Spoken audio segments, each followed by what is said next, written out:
Today we're going to discuss the table of contents and why we use a table of contents on our WordPress real estate agent websites and what they do for us, okay? So here's an example. This is a blog post on my website, and this is using a wide theme, so we don't have that right sidebar. And what happens here, this is long form content, okay? So this blog post is all about how to buy a house. And it's long on purpose, okay? The whole goal for this page is to be like the skyscraper content that has a lot of content in it that ranks really well in the search engine. So it does rank really well in the search engines for me. Number one for several of the long tail keyword phrases that I target, and it brings me in leads. So it's a fantastic piece of content. Now, what I'm aware of is that nobody wants to read all that, right? And so they're Googling something very specifically. They might be Googling how to buy a house in Las Vegas. They might be Googling, the home buying process in Las Vegas. But they might also be looking for something very specific, like information on escrow or down payment or homeowners insurance, and come across this blog post. So what happens is we don't want them having to scroll through this. I think this page is 12,000 words. We don't want them having to scroll through all of that content to find what they're looking for. And so what we do is we create a table of contents, and I'm going to show you how to manipulate this so that it looks differently. But we're able to get them where they want to go faster. So what happens is, let's just say this person had Googled something about home inspection and found this blog post, okay? Normally, if I didn't have this table of contents and they wanted to know about the home inspection, look what has to happen. Scroll, there's information about loans, scroll, credit score, scroll, schools, scroll, making the offer, still scrolling, earnest money deposit, escrow, due diligence, home appraisal, oh, home inspection. They probably would have left a long time ago rather than scroll through all that, especially on a mobile device. If we were to shrink this down, what we would find is that they really have to scroll. Look at, see, even our properties that were just a small grid, horizontal grid, become a vertical scroll. Now there's information about loans, and there's information about loans. Imagine this on a mobile device. Like, you're never going to have any patience to keep going to scroll down to where you find the home inspection piece, right? So this is the reason why we do the table of contents. In addition to the table of contents, we use a short code, which I'll show you. And what we can do is we can create these little dividers, and they can click to go back up to the top. So what we're doing here, guys, is we're creating a quality user experience. And when we create a quality user experience, the search engines reward us as well. People enjoy our website. They want to stay on here longer. It sends a positive signal to Google. We rank higher on the search engines, okay? And so this is a really important thing to learn. Also, you'll notice on the top of my blog post, I have a table here of homes. So if they're shopping for homes, they can quickly get somewhere and look at houses. That's done with a short code as well, but we'll save that for another lesson. All right, so let's look at this. Let's look at this table of contents. So what I'm going to do here is I'm going to go to edit the page, and I'm going to show you what it looks like behind the scenes. Now, I am working on a WordPress website. This is the Lori Ballen real estate website. The theme here is the house brew. And so, yes, I have a real estate business, but I also own a marketing company, and we build real estate agent websites. And this is our new house brew, which I love, love, love, love, love. And I'll be diving into a tutorial on that shortly. I just got mine this weekend, and I'm just madly in love with it. Okay, so here what you'll see is, if you scroll down, this is the table that was showing all those price ranges, okay? And what you don't see is where that table of contents comes in. And the reason why is it's automated, okay? So I am using Table of Contents Plus. Table of Contents Plus. This is a plugin for WordPress. It is free. We like free. And I change my plugins sometimes because when they stop being updated, which I'm a little worried about this one now that I'm looking at it. It says it's a year ago. If they become too outdated, they can become a your website can become vulnerable to hackers. So I keep my eye out for that. So sometimes we change certain plugins for that particular reason. But for right now, Table of Contents Plus is working. I like it a lot, and so I'll show you how it works, okay? So it's a plugin. So you go to your website. By the way, this is the new brew. Isn't it beautiful? This is the house brew. These testimonials and reviews are huge. Market report link, about us link, featured articles, featured communities. Oh, I just love this, love this, love this. Okay, anyway, let's go over to our dashboard. And of course, in the Ballen method training system, I do have lesson plans on how to install your plugins. So you just got to go to the lesson plan for WordPress and you'll find the how-to on this. But all we have to do here is we're going to go over to plugins. I'm going to click plugins so that you can see what the dashboard looks like. We could shortcut and go right to add new, but I want to show you this. Anytime you see that there's a plugin that's outdated, that needs updated, click the update button. If you don't have an automated system for updating those, I do actually. I do have my marketing company provides a service where we update all the plugins automatically once a week and do backups, that type of thing. So if you need help with that, check us out at ballenbrands.com. We can help with your hosting and your plugin updates, help protect you, keep you from the hacking vulnerability on some of that. Because as soon as they're not updated, that's when you become very vulnerable, okay? Anyway, side note there. All right, so let's go to new. We can go up here to new. Oh, I'm sorry. We're going to go right over here, and we're going to go to add new. See where it says plugins, add new? Let's click on add new. Now, go over here to where you search and type in table of contents. And what you're going to be able to see is a whole bunch of options here. Okay, so you can play around and check which ones you like. Today I'm going to show you Table of Contents Plus, and like I said, I do change these sometimes. So, but for right now, this is what I'm using. And then all you have to do up here, mine says active, but if it wasn't installed, it would say install now. Click the install now button, and once it installs, you will see it. Once it installs, you have to activate it. So click activate. If you don't see the activate option, go into plugins, look at all of your list of plugins, and you'll be able to go down right underneath it, and there'll be an activate button. Click activate. Once it's activated, it's going to show up here in your settings. Okay, so this is where most of your plugins will show up. Some of them have their own identity here, but a lot of them show up under your settings. Okay, so what we're going to do is we're going to go down here and see this TOC plus sign. That's your Table of Contents Plus. So click on Table of Contents Plus. And here's where the magic happens with your settings, okay? So here's how it's going to be automated. The first thing is you want to say where you want the position to be. Before the first heading, after the first heading, at the very top, or at the bottom. Now, here's why I don't like it at the very top. If you put it at the top, any website that uses like a well, let me show you. Let me go to my website. If somebody were to go to my search bar up here, oh, mine's at the bottom. Okay, if they were to go to this little search box and they were to type in, let's say they're looking for information about downtown Summerlin, our mall, and they click search. They are searching this particular website for articles and things about Summerlin Mall, okay? Now, you see this little description that comes up here?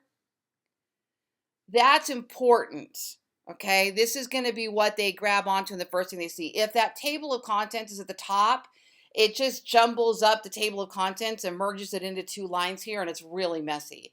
So that's why I don't like mine at the very top, okay? So I position mine under, above the first heading, okay? So let's do this. Let's go back. Before the first heading, okay? So the heading tags are, and again, there's a lesson plan on this in the Ballen method system. A heading tag is like a paragraph title that you have selected here with a heading. Okay, so heading 1, heading 2, heading 3. And what I typically teach is heading 1 should be saved for your title, and heading 2 are going to be most of the main portions of your blog post. Okay, now this is a heading 2, this is a heading 3. See the little bit of the size difference? Well, what you can do with your table of contents plus, let me go ahead and update this, is you can say which paragraph headings you want to become part of your table of contents. Okay, so the first thing we say is we want them on our post, on our pages. Where do we want these? Where do we want those heading titles to be? I haven't played yet with the brew theme heading titles now that I'm looking at those, but I don't think I want a table of contents on those pages. But so I'm going to put them on a post and page. Okay, heading text, show title on top of the table of contents. So if you want to show title, you check off that box and you could type something in like table of contents or scroll down or here's what you might like to see or something like that. I have mine unchecked for right now. I'm kind of playing with it, okay? Show the hierarchy or don't show the hierarchy. So this is going to come into place if you're going to select more than one heading tags. Like I want the table of contents to be formed out of all of my H2 tags and all of my H3 tags. So anywhere you see a title that has an H2 or an H3, I want that to be in the table of contents. Me personally, I think H2s are your main headings, and I think that should be your table of contents. But if you wanted the little H3s to show up under the H2s, then it could do that for you if you wanted to, okay? So show hierarchy. Now, number list of items. As you can see here, it's not numbered. So now let's look at what it looks like numbered. I want to show you how this works. So we're going to check box, number list of items, update options. Then we're going to come over here and we're going to refresh this page. And now they're numbered. So it's up to you if you want to have them numbered. Now these little things here are really cool. These are emojis. And if you go to getomoji.com, you'll be able to find all these fancy emojis. And all you have to do is copy the emoji and you paste it next to the heading 2 tag, which is right here. Okay, that's funny. And now I'll preview it so you can see what it looks like.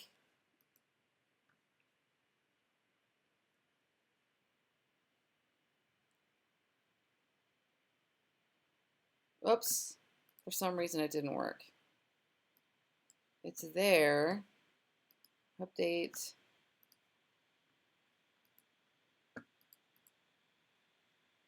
Reload.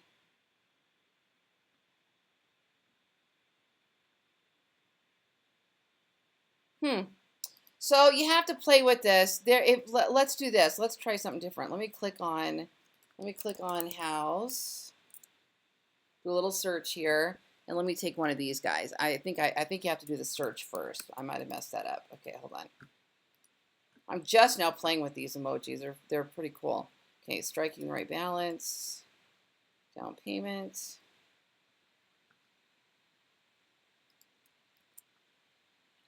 Okay. Now let's update it and see.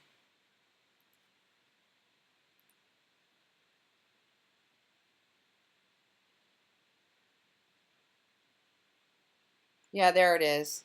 See that? See where that little emoji is? And see that it's also now up here? So if you wanted to have a little emoji next to each one of these, that's all you have to do. Just go over to getomoji.com, type in what you want, like money, and you'll see all these different little money icons. You just literally copy just like that, go back over here, and put it next to your title, and then it becomes part of your H2 tag, and that's why it appears in the table of contents.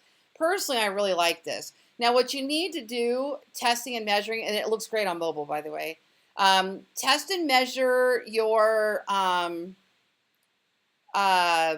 speed on your pages. Anything that makes your page load slower isn't going to be beneficial and you don't want to use it. So depending on your host and how your server works, it might make a difference. So if you're adding a plugin like table of contents and it adds a second to your page upload and you're already at 5 seconds, that's like death zone, right? We don't want to do that. So you'll have to test and measure and play with certain things. Don't keep plugins that slow down your website, okay?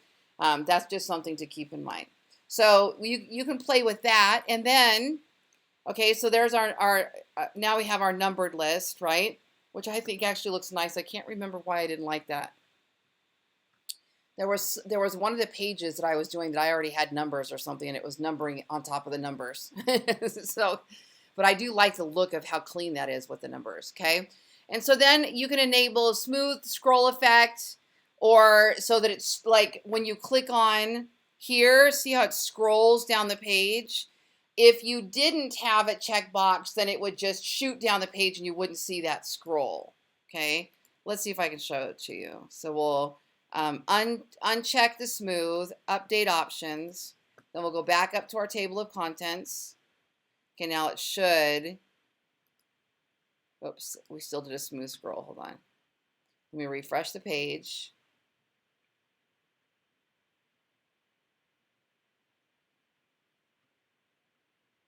Okay. Oh, see how it just blinked and it was there? I prefer the scroll because I like them to see that it's actually doing what they wanted it to do. So that's why I keep the scroll on, okay? And so then you have the size of the box. And this is pretty important, okay? Size and color and design. Now, by default, I want to say, what did it have? Oh, great. It says right there, default, duh. Okay, so let me uncheck, make sure nothing is, okay, so we'll come back to this. So let's update it so you can look at it. So default is going to be a gray box, okay? I don't know if you can see that, but there's a gray box back there, okay? Then you can play with these colors, and you can say, oh, well, I want it to be black. So let's update options. Reload page.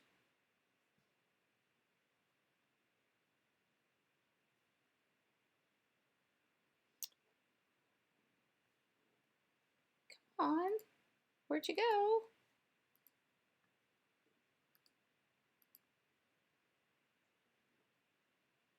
Okay, so now, let me scroll back up.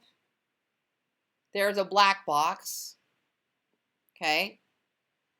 But I like custom, so it matches your theme. So if you click custom, it'll actually match your theme, whatever your theme colors are, which personally I think looks the best, okay? But aesthetically, it's whatever you like, whatever you want, okay? Now, if you scroll down here to advanced,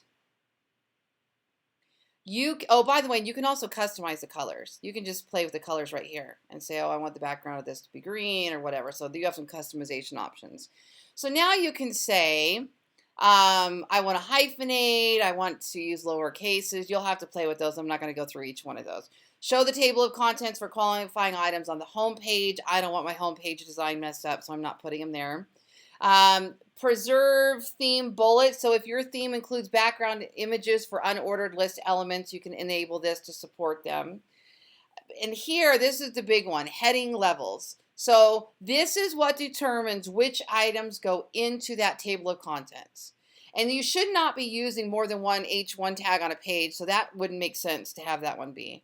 So your H2, and if you wanted to, you could do H3, H4, H5, and H6, and I'll show you what happens if I do that, which I don't recommend, but let's reload this. Okay, see what happens? See how it puts them now underneath here, 2.1, 2.2. And this is a default, this particular plugin, it's one size fits all. So it's whatever you set goes on every page.